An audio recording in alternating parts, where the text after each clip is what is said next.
ಮಂಗಳೂರಿನಲ್ಲಿ ಪಿಎಚ್ಡಿ ಅಧ್ಯಯನ ಮಾಡ್ತಾ ಇದ್ದಂತಹ ಚೈತ್ರಾ ಹೆಬ್ಬಾರ್ ಅನ್ನುವ ವಿದ್ಯಾರ್ಥಿನಿ ಇದ್ದಕ್ಕಿದ್ದಂತೆ ನಾಪತ್ತೆಯಾಗಿದ್ದಾಳೆ. ಅನ್ಯ ಕೋಮಿನ ಯುವಕನ ಜೊತೆ ಹೋಗಿದ್ಲು ಅನ್ನುವಂತಹ ಮಾತುಕತೆಯ ನಡುವೆ ಆಕೆಯ ನಾಪತ್ತೆ ಪ್ರಕರಣ ಇದೀಗ ದಿನಕ್ಕೊಂದು ತಿರುವು ಪಡೆದುಕೊಳ್ತಾ ಇದೆ.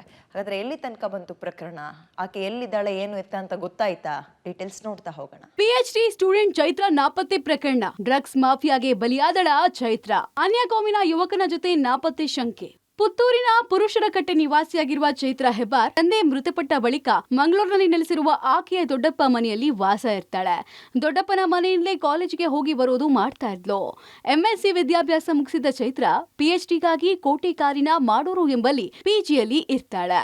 ಆದ್ರೆ ಫೆಬ್ರವರಿ 17ನೇ ತಾರೀಕು ಬೆಳಗ್ಗೆ ತನ್ನ ಪಿಜಿಯಿಂದ ಸ್ಕೂಟರ್ ಮೂಲಕ ತೆರಳಿದ್ದ ಚೈತ್ರಾ ಬಳಿಕ ಪಿಜಿಗೆ ಬಂದೇ ಇರಲಿಲ್ಲ. ಆಕೆಯ ಮೊಬೈಲ್ ಕೂಡ ಸ್ವಿಚ್ ಆಫ್ ಆಗಿರುತ್ತೆ. ಈ ಸಂಬಂಧ ಆಕೆಯ ಪೋಷಕರು ಉಳ್ಳಾಲ ಪೊಲೀಸ್ ಠಾಣೆಯಲ್ಲಿ ನಾಪತ್ತೆ ಪ್ರಕರಣವನ್ನ ದಾಖಲಿಸಿದ್ದಾರೆ. ಈ ನಡುವೆ ಚೈತ್ರಾ ತಂಗಿದ್ದ ಪಿಜಿಗೆ ಬಂಟ್ವಾಳ ತಾಲೂಕಿನ ನೇರಳೆಕಟ್ಟೆಯ ಶಾರುಖ್ ಶೇಖ್ ಅನ್ನುವಂತಹ ಯುವಕ ಪದೇ ಪದೇ ಬರ್ತಾ ಇದ್ದ ಅನ್ನೋ ವಿಚಾರ ತಿಳಿದು ಬಂದಿದೆ. ಈ ವಿಚಾರ ಸ್ಥಳೀಯ ಬಜರಂಗ ದಳದ ಕಾರ್ಯಕರ್ತರ ಗಮನಕ್ಕೂ ಬಂದ ಹಿನ್ನೆಲೆಯಲ್ಲಿ ಈ ವಿಚಾರವನ್ನ ಬಜರಂಗ ದಳದ ಕಾರ್ಯಕರ್ತರು ನೇರವಾಗಿ ಚೈತ್ರಾಳ ದೊಡ್ಡಪ್ಪನ ಗಮನಕ್ಕೆ ತಂದಿದ್ರು.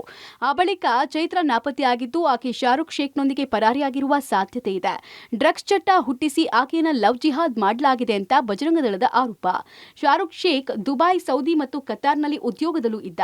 ಯಾವುದೋ ಪ್ರಕರಣಕ್ಕೆ ಸಂಬಂಧಪಟ್ಟಂತೆ ಆತ 1 ವರ್ಷ ಜೈಲು ಶಿಕ್ಷೆಯನ್ನ ಎದುರಿಸಿದ್ದ ಎನ್ನಲಾಗಿದೆ. ಚೈತ್ರಾ ಹೆಬ್ಬಾರ್ ನಾಪತ್ತೆ ಪ್ರಕರಣವನ್ನ ಇವತ್ತು ಸರ್ಕಾರ ಮತ್ತು ಇಲಾಖೆಗಳು ಗಂಭೀರವಾಗಿ ಪರಿಗಣಿಸಬೇಕು ಅಂತ ಹೇಳುವಂಥ ಆಗ್ರಹವನ್ನ ಬಜರಂಗ ದಳ ಮಾಡ್ತಾ ಇದೆ. ಚೈತ್ರಾ ಹೆಬ್ಬಾರ್ ಅನ್ನೋಂಥ ಒಬ್ಳು ಸುಸಂಸ್ಕೃತ ಮನೆತನದ ಒಬ್ಳು ಹುಡುಗಿ ಇವತ್ತು PhD ಕಲಿತಾ ಇರ್ತಕ್ಕಂಥ ಸಂದರ್ಭ ಅವರನ್ನ ಯಾವುದೋ ಆಮಿಷಗಳನ್ನು ಒಡ್ಡಿ ಯಾವುದೋ ಬ್ಲ್ಯಾಕ್ ಮೇಲ್ ತಂತ್ರದ ಮುಖಾಂತರ ಅಪಹರಣ ಮಾಡಿರೋದಂಥ ಶಂಕೆ ನಮ್ಮ ಸಂಘಟನೆಯ ಕಾರ್ಯಕರ್ತರಿಗೆ ಬರ್ತಾ ಇದೆ.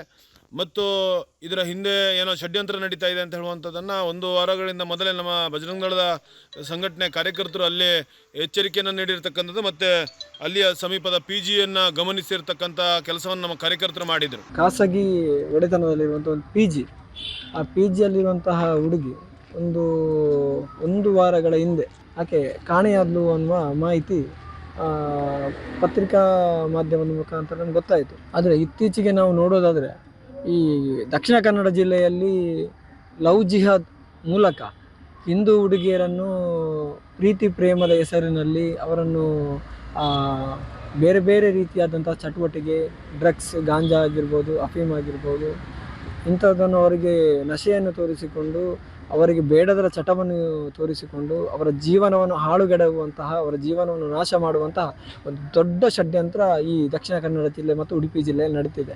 ಚೈತ್ರಾ ನಾಪತ್ತೆಯಾದ ಬಳಿಕ ಆಕೆ ಸೂರತ್ಕಲ್ನ ಒಂದು ATMನಿಂದ ಹಣವನ್ನು ಡ್ರಾ ಮಾಡಿರೋ ಬಗ್ಗೆ ಮಾಹಿತಿಯನ್ನ ಪೊಲೀಸರು ಕಲೆ ಹಾಕಿದ್ದಾರೆ.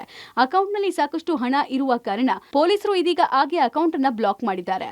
ಪೊಲೀಸ್ ಮೂಲಗಳ ಪ್ರಕಾರ ಆಕೆ ಶಾರುಖ್ ಜೊತೆಗೆ ತೆರಳಿರುವ ಸಾಧ್ಯತೆ ಇದ್ದು ಬೆಂಗಳೂರಿನಲ್ಲಿ ತಲೆಮರೆಸಿಕೊಂಡಿರುವ ಬಗ್ಗೆ ಮಾಹಿತಿ ಕಲೆ ಹಾಕಿದ್ದಾರೆ. ಈ ನಡುವೆ ಚೈತ್ರಾಳನ್ನ ಹುಡುಕುವ ಕೆಲಸವನ್ನ ಪೊಲೀಸ್ ಇಲಾಖೆ ಮಾಡದೇ ಇದ್ದಲ್ಲಿ ಬೃಹತ್ ಪ್ರತಿಭಟನೆ ಮಾಡೋದಕ್ಕೆ ಬಜರಂಗ ದಳದ ಮುಖಂಡರು ಎಚ್ಚರಿಕೆಯನ್ನ ಕೊಟ್ಟಿದ್ದಾರೆ.